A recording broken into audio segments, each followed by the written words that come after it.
Sa episode na ito, haharapin natin ang masakit pero kailangang katotohanan. Hindi lahat ng tumatawag sa sarili nilang tunay na leader ay bayani. Minsan, sila mismo ang sumira o sumisira sa pundasyon ng bansang itinayo ng ating mga ninuno.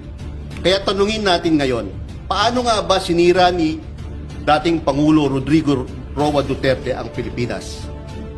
May mga leader na nagtataas ng bayan at may mga leader na binabasag ito ng dahan-dahan habang nakangiti sa entablado. Si Rodrigo Duterte ay hindi nagpatatag ng bansa. Sinira niya ito. Sa ngalan ng disiplina, nilaso niya ang kaluluwa ng sambayanan. Ang kanyang war on drugs ay hindi laban sa krimen, kundi laban sa may hirap. Libo-libong buhay ang pinatay, habang ang mga pumatay ay ginawang bayani. Ang hustisya, binaril lang sa kanto. Habang libo-libo ang nalilibing, bumangon naman ang mga pogo. Pugad ng sugal, krimen, dayuhang sindikato. Ibinenta ng gobyerno ang dangal ng bansa, kapalit na buwis na hindi dumating sa taong bayan. Ang pera ng lahi ay nilunod sa bisyo.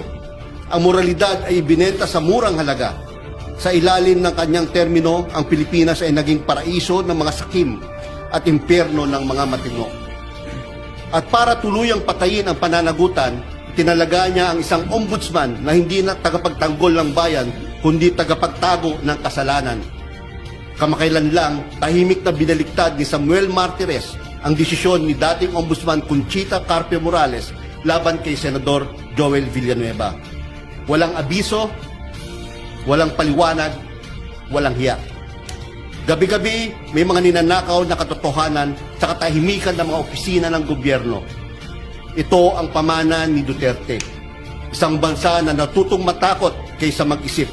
Isang gobyerno nagturo sa mamamayan na manahimik kahit mali na ang nakikita.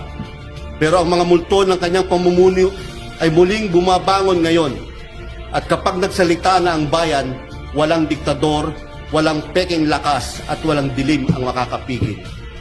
Mga kayayam, sa bawat panahon ng kasinungalingan, may panahong bumabalik ang liwanag. Ang katotohanan, kahit gaano katagal itago, laging naghahanap ng paraan para marinig. Kaya huwag tayong matakot magsalita. Huwag tayong mapagod maningil, dahil ang bansang binsang sinira, kaya pa rin nating buuin, basta't sabay-sabay tayong lumaban para sa katotohanan. Yan po ang ating editorial for today.